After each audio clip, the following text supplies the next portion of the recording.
warahmatullahi wabarakatuh. Kami di sini akan melaksanakan tugas Pancasila, matkul Pancasila. Di sini kami akan mewawancarai salah satu tokoh pemerintah, yaitu dengan siapa? Saya dengan Dayan Ali Hermawan, salah satu pejabat fungsional di Badan Persatuan Bangsa dan Politik Provinsi Jawa Timur. Baik, dimulai dari saya akan memperkenalkan diri. Baik, nama saya Muhammad Alvin Ashari dan teman saya Muhammad Arif Syabudin. Dan saya ada Farah Madani. Saya Muhammad Farid Nurvalid Usman. Baik, di sini saya akan mulai pertanyaan untuk Mas Rehan ya. Yang pertama dari saya, bagaimana dinamika unjuk rasa yang terjadi baru-baru ini di Indonesia?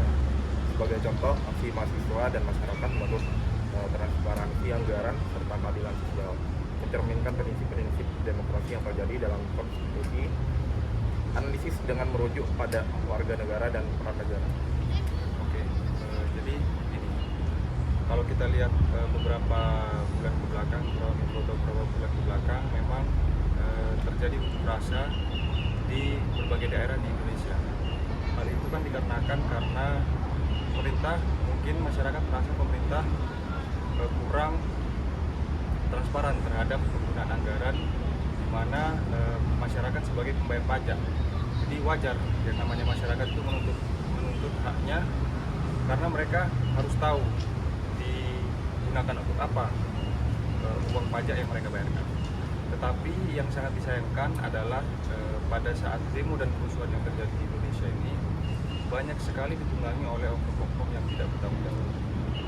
Banyak sekali pihak-pihak yang ingin mengadu domba dan memanfaatkan situasi, sehingga demo yang pada awalnya bertujuan untuk menyampaikan aspirasi masyarakat kepada pemerintah malah dijadikan sarana untuk anarkis, sehingga pemerintah tidak mungkin membiarkan massa anarkis dengan merusak fasilitas umum, menghancurkan fasilitas-fasilitas yang digunakan untuk orang banyak. Jadi justru masyarakat sendiri yang rugi apabila demo yang seharusnya bisa didengarkan malah dibubarkan secara sepihak karena dirasa sudah anarkis. Jadi pemerintah, baik TNI, Polri maupun pemerintah sipil, memiliki sebuah SOP. Jadi ada batas-batas di mana masyarakat itu boleh melakukan unjuk rasa. Contohnya pada saat demo itu batas maksimal adalah jam 6 malam. Jadi di atas jam 6 malam tidak boleh lagi yang namanya dilakukan unjuk rasa. Tetapi di daerah-daerah yang terjadi, contohnya di Surabaya, terjadi pembakaran gedung Gerahadi, yang mana gedung Gerahadi itu kan merupakan gedung negara ya, itu peninggalan dari zaman kolonial. Itu sesuatu yang sangat disayangkan karena aksi dimulai pada pukul 9 malam, di mana tidak jelas apa tuntutan mereka, akan tetapi mereka kebanyakan hanya ingin bersenang-senang. Anak-anak muda, ormas-ormas, mungkin hanya ingin menyuarakan aspirasi yang kurang tepat. Mereka membawa senjata-senjata tajam, mereka membawa, bahkan ada beberapa yang membawa bom molotov sampai membakar gedung Gerahadi. Jadi mau tidak mau harus dibubarkan, karena kalau tidak seperti itu negara ini mau jadi apa? Kalau dibiarkan nanti itu akan merembet ke hal lain, contohnya perusakan, penjarahan. Nanti hal-hal yang tidak diinginkan malah menjadi semakin besar. Yang awalnya hanya menuntut transparansi dari penggunaan anggaran dan beberapa pejabat yang mungkin dirasa tidak sesuai kinerjanya, malah merembet ke hal lain seperti ekonomi Indonesia turun, fasilitas umum yang rusak. Mungkin rekan-rekan sekalian ini kan tidak menggunakan fasilitas umum ya, belum menggunakan fasilitas umum. Tapi di Jakarta banyak sekali ratusan ribu orang yang menggantungkan hidupnya pada transportasi umum. Tapi apabila hal itu dibakar, stasiun dibakar, orang yang mau berangkat kerja jadi kesusahan. Jadi pemerintah itu seperti pedang bermata dua, jadi harus hati-hati.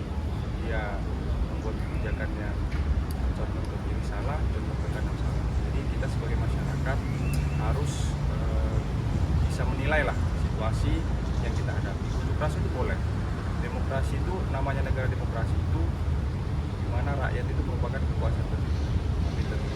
Jadi suara, ya benar, pendapat rakyat itu sangat dibutuhkan di negara demokrasi. Karena kalau rakyat itu tidak bersuara, berarti demokrasi di negara itu sudah mati. Lanjut untuk pertanyaan yang kedua ya Mas. Salah satu penyebab utama munculnya aksi anarkis dalam demonstrasi di Indonesia ialah ketimpangan sosial yang dianggap sudah terlalu jauh antar kelompok masyarakat. Jelaskan bagaimana menurut Mas Rehan ketimpangan sosial dapat mengancam nilai-nilai Pancasila dan bagaimana seharusnya negara dan masyarakat meresponnya. Jadi anarkis menyebabkan faktornya banyak sekali yang menyebabkan faktor orang menjadi anarkis. Yang pertama bisa karena suara yang tidak didengar, kemudian pejabat-pejabat yang mungkin dirasa kelakuannya tidak sesuai dengan yang sebagaimana seharusnya Keinginan masyarakat. Jadi masyarakat kan merasa marah, merasa perlu menyuarakan suaranya, mungkin suaranya tidak didengar sehingga terjadi anarkis. Tapi perlu diingat, anarkis itu harus pada tujuan. Misal apa substansi demonya apa, jangan meremehkan lain, tidak perlu merusak fasilitas umum. Bahkan kemarin kan yang banyak beredar di media sosial itu ada yang melakukan ajakan untuk membakar bandara, merusak ini, menjarah segala macam. Itu kan sudah di luar ranah. Maksudnya siapa yang bersalah ya sudah dia yang didemo. Silakan rasa untuk pendapat, tapi jangan menjadikan itu sebuah kesempatan. Intinya pada unjuk rasa kemarin banyak sekali masyarakat yang, bukan banyak sekali ya, ada beberapa oknum dari masyarakat yang menggunakan itu sebagai kesempatan menjarah rumah. Itu kan bukan hal yang dibenarkan. Kita sebagai masyarakat membenci korupsi, sangat tegas membenci pejabat yang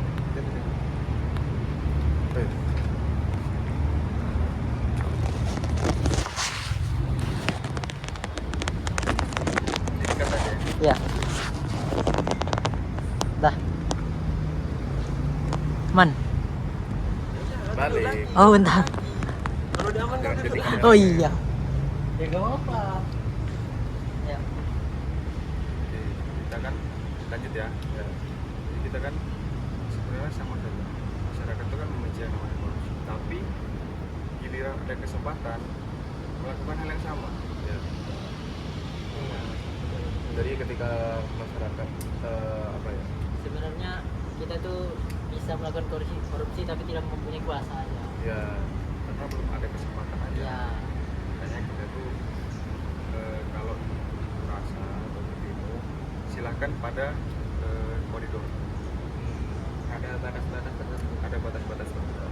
Karena kita itu boleh mengapresiasikan diri kita, tapi kita harus ingat bahwa kita juga harus memikirkan hak-hak orang lain. Jangan kita mau menuntut hak kita tapi kita menyenggol hak orang lain.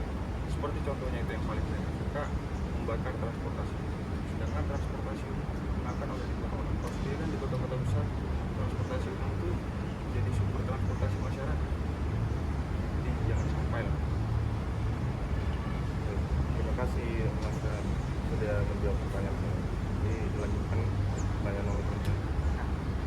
Kali ini saya akan menanyakan berkaitan dengan Pancasila di kalangan generasi muda ya. Nah, kan bagaimana sebenarnya posisi dan relevansi Pancasila di tengah generasi muda yang hidup di serba digital? Jadi bagaimana relevansi Pancasila di era digital ya, untuk kalangan anak-anak muda. Jadi Pancasila itu kan merupakan dasar negara, ideologi, pandangan ideologi negara.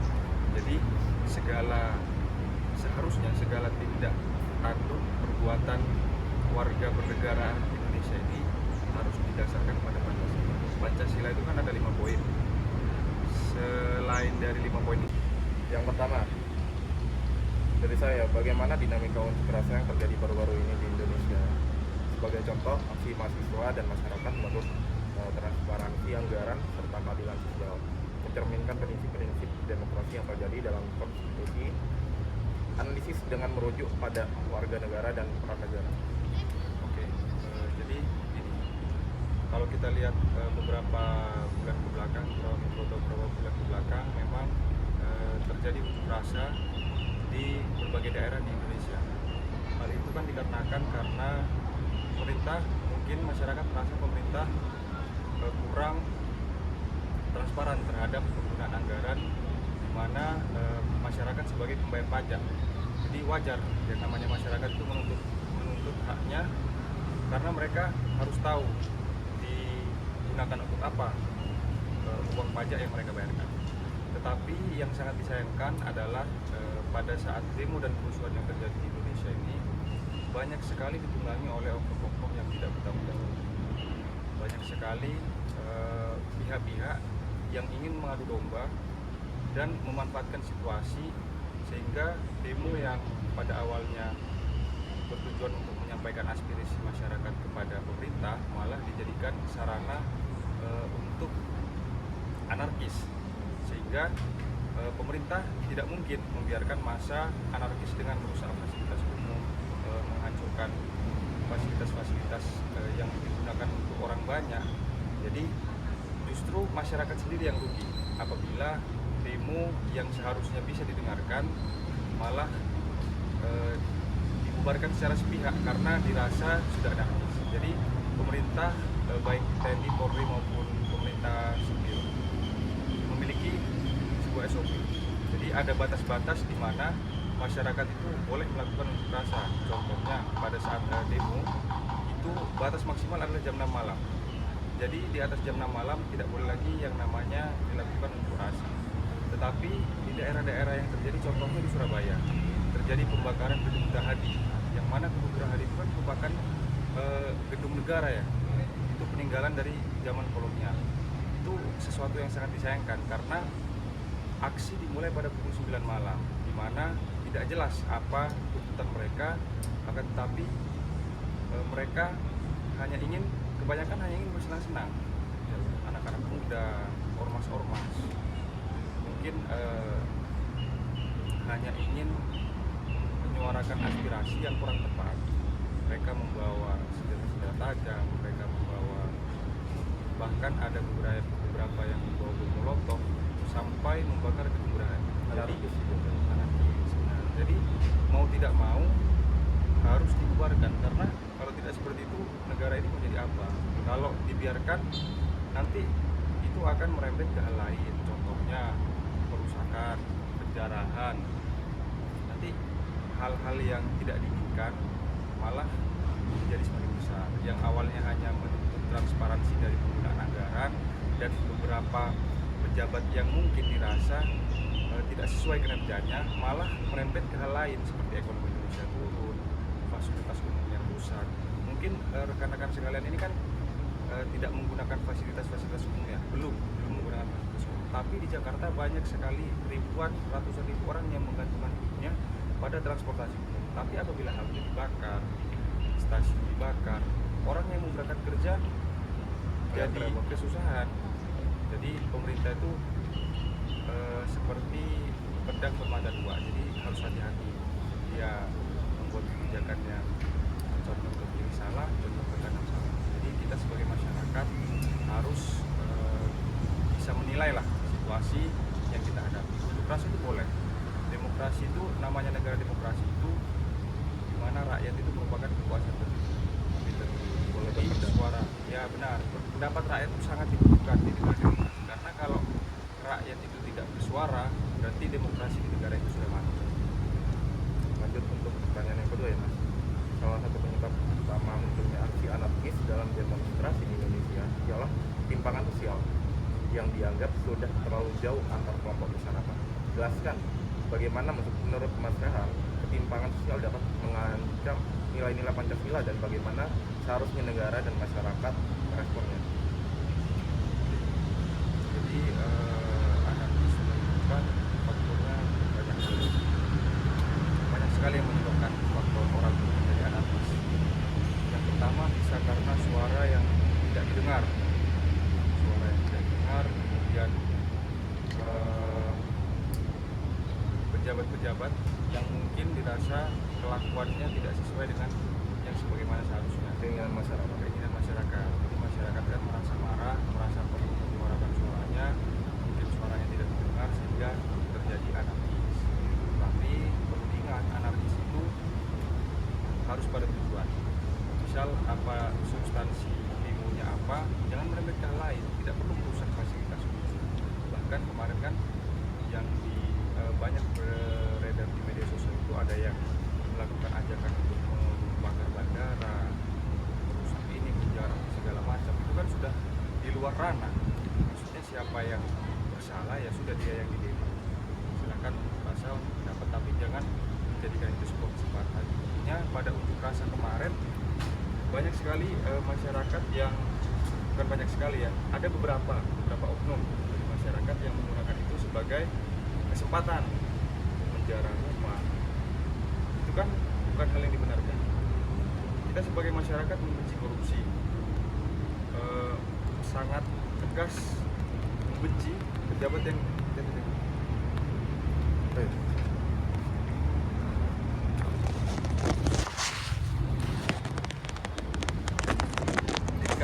Ya.